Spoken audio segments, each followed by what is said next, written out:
So you want to know why your relationship really ended? Well, it wasn't bad timing.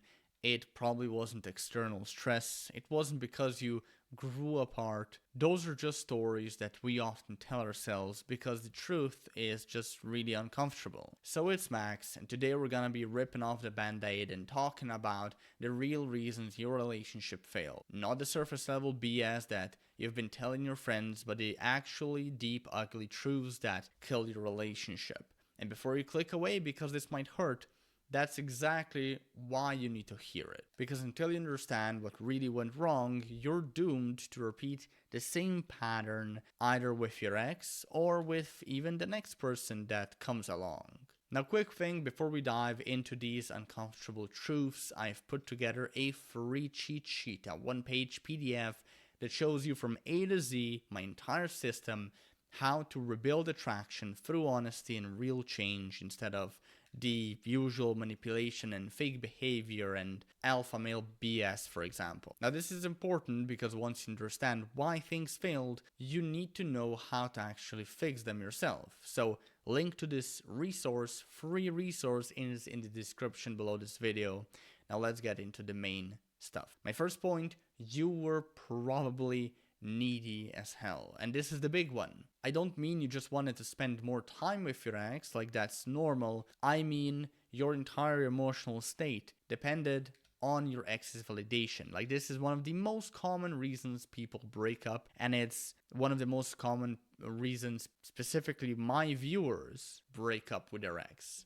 So what I'm saying is that their mood determined your mood. Your ex's attention determined your worth. You needed constant reassurance that they still loved you. You got anxious when they didn't text back fast enough. You felt threatened by their, let's say, friends, guy friends specifically, their hobbies, anything that took attention away from you. Like you made them responsible for your happiness in a way. And here's what neediness really is. It's taking more value than you give. It's being an emotional vampire. Every, for example, do you still love me? Every jealous comment, every time you got upset because your ex wanted a night out with friends. You were essentially saying, I don't trust you and I don't believe I'm worth staying with. And the more you sought reassurance, the more unattractive you became. It's kind of like quicksand, right? The harder you try to hold on, the faster you sank. Now, another reason things perhaps didn't work out, you had no boundaries. So you have let your ex walk all over you. Sure, you might have complained about it, maybe you even thought about it, but when push came to shove, you always caved at the end. You abandoned your friends, let's say, to give some practical examples, because your ex didn't like them. You gave up hobbies because they took time away from the relationship. You tolerated behaviors you knew were unacceptable. Why? Because you were terrified of losing your ex. So you became a doormat, thinking that being accommodating would make them love you more, would make them stick around. But here's what really happened. Every boundary that you failed to enforce taught your ex to respect you less. Every time you didn't stand up for yourself, you became less attractive. And look, no one wants a partner with no spine. They want someone who knows their worth and won't compromise it. I worked with someone, for example, not long ago, who actually let their ex cancel their plans last minute constantly. And then this person complained to me about it, but never actually did anything. And so, their ex learned that they could treat them however they wanted without consequences. And guess how that relationship ended? With the ex leaving for someone who actually had standards. Now, another reason people break up, you perhaps broken up, is you stopped being the person that they fell for. So think about who you were when your ex first met you. You probably had your own life, you probably had your own friends, your own goals, you were interesting, independent, maybe even somewhat mysterious. And that's who they fell for. But what happened then? Maybe you made them your entire world. You stopped doing things that made you interesting, you stopped growing as a person, you became complacent, boring, predictable, and the relationship became your only identity. You stopped working out, you stopped pursuing your passions, you stopped trying to be interesting. You got comfortable to a point where it's toxic, which kind of means you got lazy.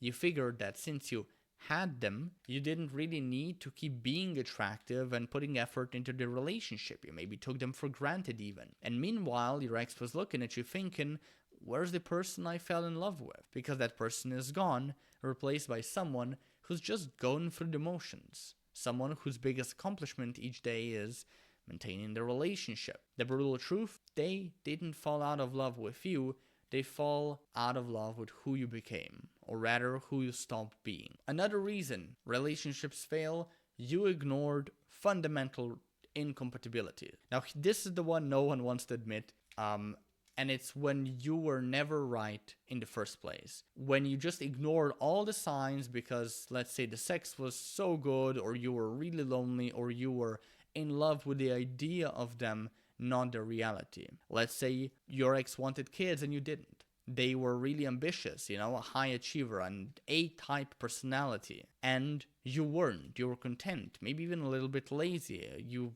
valued simply work-life balance way more. Maybe they needed constant excitement and you wanted stability. Like in this case, or in these cases, you had completely different values, completely different visions for the future, different ideas about what a relationship should be, and so on. But instead of acknowledging these deal breakers, you told yourself love would be enough. You thought you could change them or change yourself, or that these differences didn't really matter, and they do matter. Love isn't enough if you're fundamentally incompatible. You can't love someone into wanting the same things as you want. You can't love away basic personality differences. And I see this constantly, and it really pisses me off. Like, people trying to force relationships that are obviously wrong.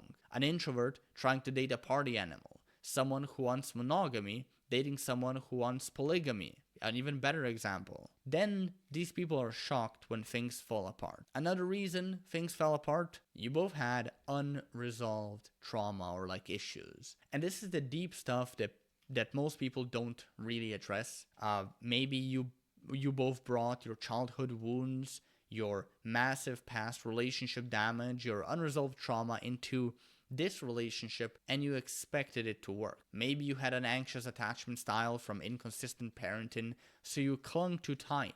Maybe your ex had an avoidant style from emotional neglect, so they constantly ran away from intimacy. Put those together, and you get a toxic push-pull dynamic that was just doomed from the start. Or maybe you were trying to, heal something from your past through your ex, looking for a validation that daddy never gave you, seeking the nurturing that mom wasn't capable of giving you, using your ex as therapy instead of actually going to therapy. Like, your unhealed trauma doesn't just disappear because you're in love. This is really important to note. It shows up in how you fight, how you communicate, how you handle conflict. And if neither of you is doing the work to heal, you're just two broken people breaking each other further. So look, I know this was hard to hear. I know it's much easier to blame bad timing or external circumstances, or even just to blame your ex entirely, but that's what keeps you stuck. That guarantees you'll repeat these patterns. But here's the good news. All this ugliness, you can fix it. Not to get your ex back, but to ensure you never find yourself in this situation again. To ensure your next relationship, whether it is with your ex or, like I said, someone new, actually has a chance. So if you're ready to stop bullshitting yourself, start doing actual real work, and get into the practical solutions now to this analysis of the problem, or many problems, grab my free reattraction cheat sheet, a free one-page resource that I've put together for you that goes through my entire process from A to Z of mending a relationship for good. The link to it is in the description below. Click it, download it, and that's it. Thanks for watching, and take care.